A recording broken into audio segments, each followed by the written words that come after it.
Shalom semuanya dan selamat datang di Mekorot. Rabbi Shapira hadir dengan edisi spesial dari Sydney, Australia. Saya ingin mengingatkan saudara bahwa setiap pekan kami merilis Mekorot dalam berbagai bahasa. Penting untuk terus share dan like agar pengajaran ini menjangkau lebih banyak orang. Karena kami menguraikan Torah dalam 5 menit atau kurang untuk melihat Mesias di setiap parasha.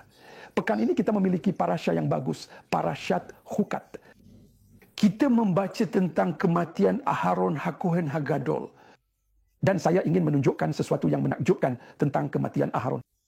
Ingatlah, dalam kitab Imamat pasal 4, pertama kalinya kita melihat kata Mashiach disebutkan dalam ayat tersebut. Ini sangat penting, karena Aharon adalah prototipe dari Kohen Mashiach. Faktanya, ketika dia meninggal di pasal 20, hari ini kita akan lihat 2 ayat penting.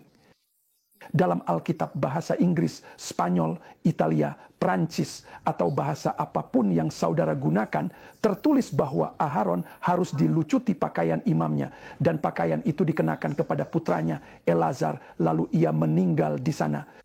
Ada 2 hal yang ingin saya tunjukkan kepada saudara menurut kitab Bilangan pasal 20 ayat 26. Pertama-tama digunakan kata Ibrani vahafshet. Sifat pelucutan di sini adalah afshata.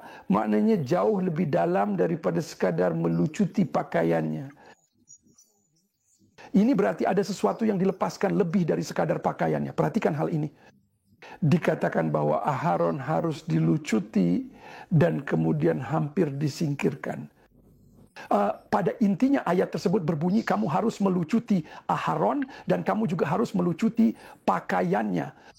Mengapa dalam Torah dikatakan kita harus melucuti Aharon dan juga pakaiannya? Lihat, pakaian ini mewakili hal-hal lahiriahnya.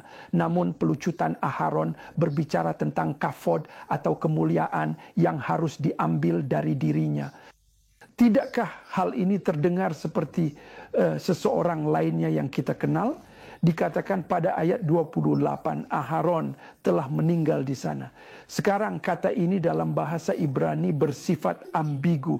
Kata Syam. Setiap kali kita membaca kata Syam dalam sebuah ayat, itu berbicara tentang sesuatu yang negatif. Di mana dia meninggal? Dia meninggal Syam, di luar perkemahan. Dia meninggal di perbatasan tanah Edom. Bukankah ini terdengar seperti seseorang lainnya yang juga meninggal di luar perkemahan, yaitu di tanah Edom? Ya, ini adalah gambaran tentang Sang Mesias sendiri. Dan kita harus memahami hal ini karena ini sangat-sangat penting bagi pemahaman kita. Aharon telah dilucuti dari kedua kafodnya, kemuliaannya, bahkan juga pakaiannya. Dan semua ini terjadi karena Edom. Edom tidak mengizinkan dia untuk melewati. Ingatlah Yeshua telah meninggal 2000 tahun yang lalu di kedalaman Edom.